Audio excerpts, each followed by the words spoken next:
I'm Kate. So after a surprising amount of peer pressure on Instagram, we're here. YouTube. I guess I have a channel now. So welcome. We will see how this goes. It could be comical, could be a hot mess, it could be a full welcome to the shit show kind of moment. Who knows?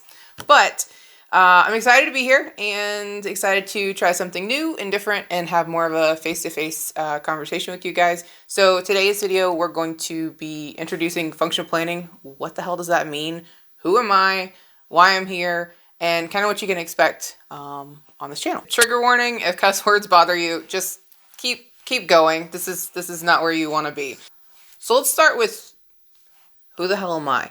If you know me, and you really know me, you know that I function on chaos, sarcasm, and a surprising amount of coffee that would rival that of Lorelai Gilmore. If you're here expecting a cohesive thought and not talking in circles, you're probably on the wrong channel.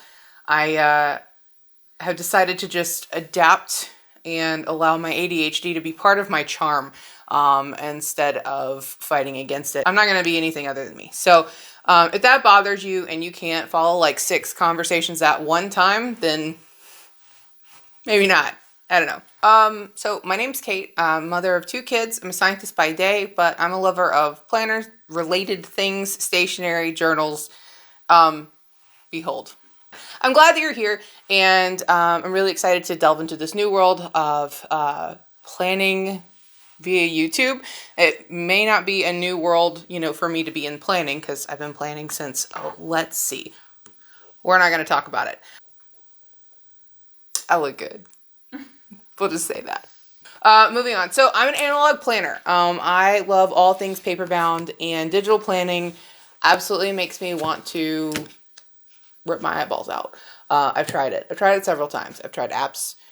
It's just not something that I personally align with. I need the actual tactile motions of writing things down to help commit them to memory. And that's something that I kind of solidified throughout college. And my study technique was to actually rewrite my notes so that I would remember what the hell was going on. So like I said, a little bit about me. I have 2 kids. They're awesome. One is getting ready to head off to college, so pray for me. Send wine. I'm okay with that. Just saying. The other one is in elementary school, and he is like the little Kool-Aid man that could. I swear he's just wide freaking open, and I love him so much. I love both of them so much, but it's really, really interesting to see the dynamic between the 2 of them. I have one that's super like artsy, and then I have the other that's like the most analytical human outside of my husband and myself. And man, I could just eat him. Anyway, I'm biased. Let's just go ahead and throw that out there. You've heard enough about who I am. You're going to learn more along the way. This isn't going to be all in one video. I'm not going to give you my life story. That would be incredibly boring to sit here and watch me talk to you for that long, because I've lived 9 million lives. Anybody else get nervous talking on camera? I know I do. All right.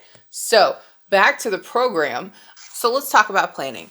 What is planning? What do I consider planning? For me, planning is a moment. It's the quiet solace of a Sunday or Saturday morning when the world's just waking up. You've got your scented candle. You've got, you know, the feel of the paper and the sound of the pages as they flip, and, you know, just indulgent coffee and the smell of books and paper, and just, it's a whole moment, right? It's not just a, oh, let's write it down and go. This is like a ritual self-care practice kind of vibe. And that's what's, you know, creating this kind of a ritualistic planning time in my schedule has been really, really important to me for my own self-care.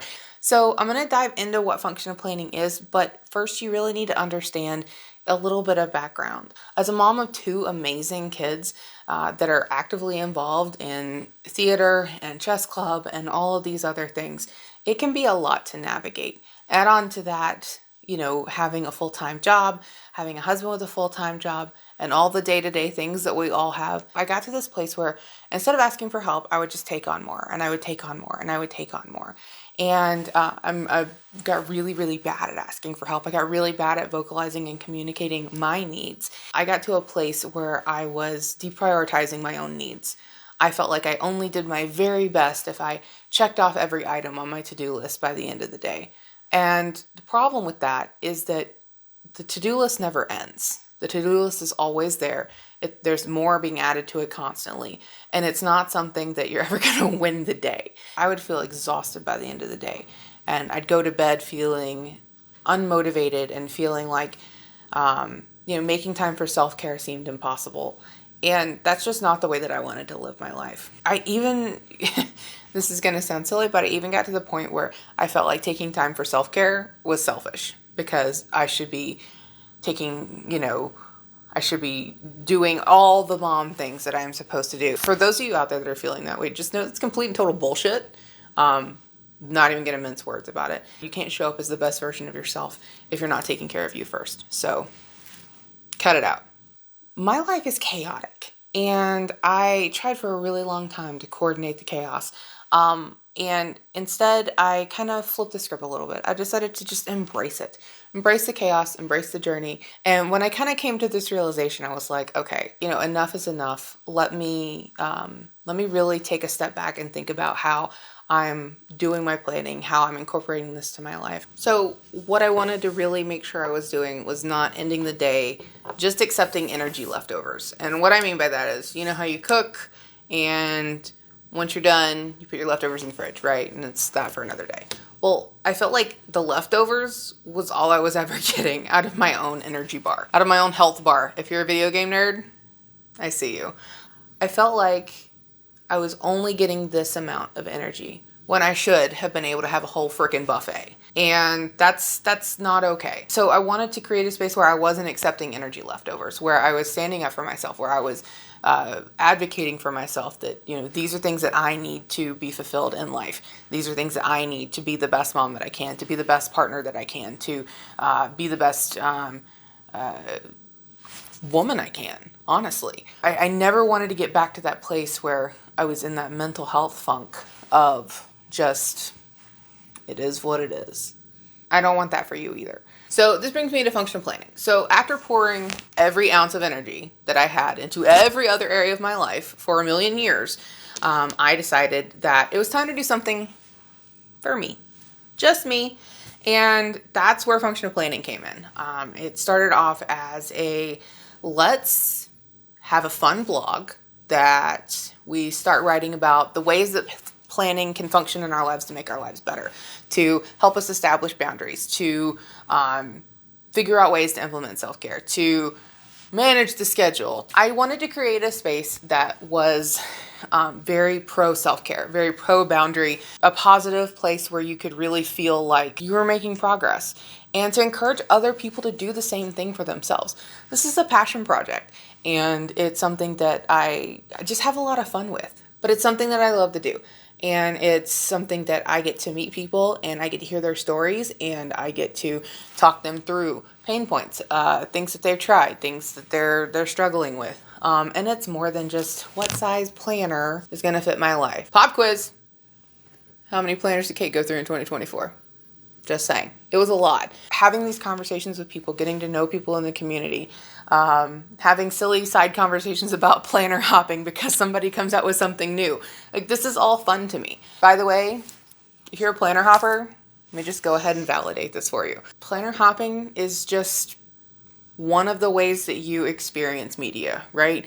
Maybe you need that tactile approach to try something versus just instantly knowing. I don't know. I'm just saying, planner hopping, it's valid. It's valid. We all do it. So if you see the shiny new planner and you want to try the shiny new planner, if you need permission, plot twist, you don't. You don't need permission. But if you feel like you need permission, here's your permission. Try the damn planner. Moving on.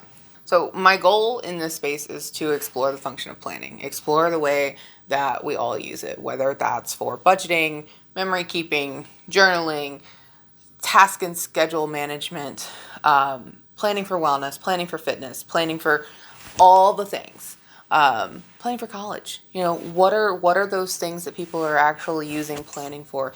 And then just really take a deep dive into that tool and say, what is a way that I can use this tool versus this one?